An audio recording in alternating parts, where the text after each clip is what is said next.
सभापति महोदय, 21, 22, 22, 23, 23, 24 करीब करीब इसी 61, 62, 63 के इर्द गिर्द घूम रहा कि इतने % बच्चे ही मध्याह्न भोजन से लाभान्वित हो रहे हैं। लेकिन जब 24-25 का प्रतिवेदन मैं देख रहा था शिक्षा विभाग का, तो उसमें 100% एकाएक यह ग्राफ इतना बढ़ा, सबको बिल्कुल अटपटा लगा और लगा कि यह सही डाटा नहीं है। पूरे बिहार के स्कूलों में कितने बच्चे हैं, इसके लिए कितने क्लासरूम, शिक्षा और शिक्षक के जो माहौल सही होने चाहिए नहीं है। आज बिहार में 9 तरह के शिक्षक का हाल है। श्री प्रोफेसर संजय कुमार सिंह, कम में बोलिए, कम में बोलिए।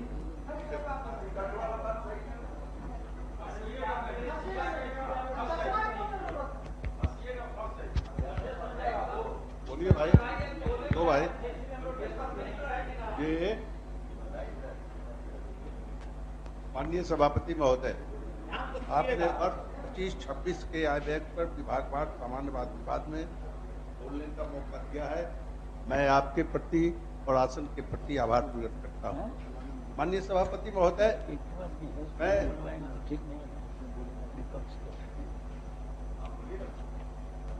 आप बोलिए। सभापति बात कर रहे थे, हम सुन रहे हैं ना, जी। सुन रहे हैं। माननीय सभापति महोदय, मैं इस सामान्यवाद विवाद में अपने को शिक्षा पर केंद्रित करूंगा और इसी क्रम में मैं 2025-26 के आर्थिक सर्वेक्षण रिपोर्ट और शिक्षा विभाग के प्रतिवेदन को देख रहा था और उसी के तहत मैंने ये देखा कि स्थापना एवं प्रतिबद्ध व्यय 38,664 करोड़ चिन्हित किया गया है इस 25-26 के वित्तीय वर्ष के लिए, और कुल वार्षिक स्कीम में 22,700, मतलब कि कुल करीब 60,000 करोड़ रुपया शिक्षा पर बजट में प्रावधान किया गया। मैंने उसी आर्थिक सर्वेक्षण रिपोर्ट के तहत मैंने देखा कि कक्षा 1 से 5 तक पीएम पोषण योजना जो बिहार में चल रही है 23-24 और 24-25। 23-24 में 1 से 5 तक कुल नामांकन छात्रों की संख्या है 1,18,00,000। मध्याह्न भोजन का लाभ 72 लाख बच्चों को ही मिल रहा है, मतलब कि 61.8% ही बच्चे इस पीएम मध्याह्न भोजन योजना से लाभान्वित हुए। और वहीं पर यह 3 वर्षों का डाटा है सभापति महोदय, 21, 22, 22, 23, 23, 24 करीब करीब इसी 61, 62, 63 के इर्द गिर्द घूम रहा कि इतने % बच्चे ही मध्याह्न भोजन से लाभान्वित हो रहे हैं। लेकिन जब 24-25 का प्रतिवेदन मैं देख रहा था शिक्षा विभाग का, तो उसमें 100% एकाएक यह ग्राफ इतना बढ़ा, सबको बिल्कुल अटपटा लगा और लगा कि यह सही डाटा नहीं है, बल्कि यह मैनिपुलेटेड है। दूसरा सभापति महोदय, उसी में कक्षा 6 से 8 के बच्चों को भी पीएम पोषण योजना के तहत का जब डाटा देख रहा था, तो 23-24 में कुल नामांकन छात्र 61 लाख थे। मध्याह्न भोजन 38 लाख बच्चों को मिल रहा था, मतलब 62.31%। और यह भी 21, 22, 22, 23, 23, 24 तक गए इर्द गिर्द यही डाटा था। और 24-25 में शिक्षा प्रतिवेदन में जो डाटा है वह 100%। यह भी साफ इसको देखने से पता चलता है कि जैसे कभी कभी मैं ये महसूस करता हूं, क्योंकि शिक्षक प्रतिनिधि हूं, कि जब मध्याह्न भोजन के लिए सरकार के विभाग के द्वारा जो निर्देश जारी होते हैं, जिसमें 75% उपस्थिति अनिवार्य कर दी गई और मुश्किल से 40% बच्चे भी 75% अपनी उपस्थिति सही दर्ज करा, तो विभाग से और लिखित निर्देश जाता था कि सबको 75% उपस्थिति तुम दर्ज करके और 100% बच्चों को तुम मध्याह्न भोजन दो। उसी तरह से यह 100%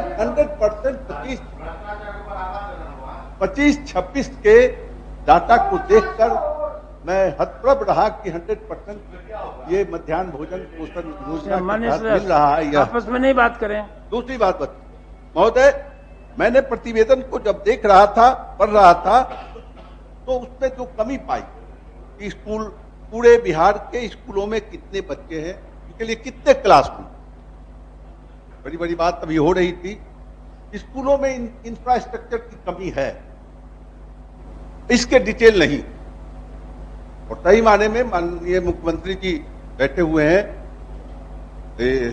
बिहार के बच्चों के शिक्षा के लिए इन्होंने जो एक नीति बनाई कि हमको प्रत्येक पंचायत में माध्यमिक उच्च माध्यमिक विद्यालय हमको खोलने खुले, लेकिन उस उत्क्रमित विद्यालय की क्या स्थिति है, अगर लोग घूमकर धरातल पर घूमकर देखें, हम तो देखते कि 2-2, 3-3, 4-4 कमरे में जो विद्यालय चल रहे हैं उसको उत्क्रमित कर दिया।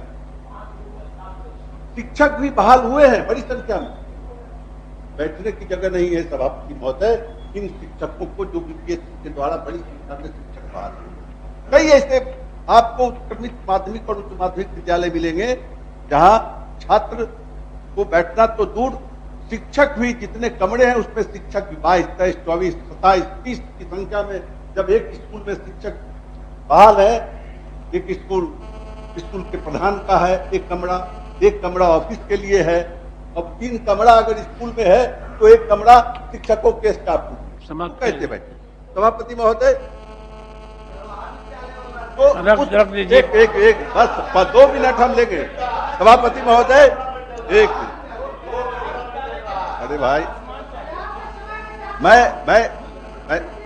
कमी नहीं निकाल रहा हूँ अनिल बाबू, मैं कमी नहीं निकाल रहा हूँ, आप सुनिए। बोलने दीजिए ना, आप लोग की बात तो आ नहीं रही है, क्यों बोल रहे हैं?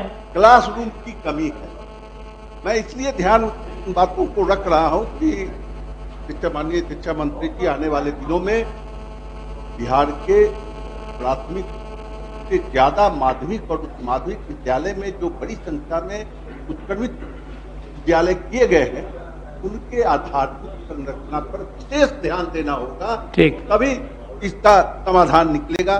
शौचालय की कमी है, प्लेग्राउंड की कमी है। ठीक है, अपना दे दीजिए ना भाई, सब आ जाएगा। एक मिनट, 2 मिनट बन जाएगा, अभी बस 2 मिनट और लेंगे। और इसीलिए बिहार में शिक्षा की स्थिति बहुत ठीक नहीं है। मैं सरकार को केवल दोषी नहीं देना चाहता, बहालियां हुई हैं, शिक्षण संस्थान बढ़े हैं, लेकिन परिणाम अच्छे नहीं। बिहार की शिक्षा व्यवस्था अच्छी नहीं दिख रही है। इसका एक बड़ा कारण कि शिक्षा और शिक्षक के जो माहौल सही होने चाहिए नहीं है। आज बिहार में 9 तरह के शिक्षक बहाल हैं। सभापति महोदय, श्रीमती शशि यादव, माननीय सदस्य, बस अब नहीं आएगा।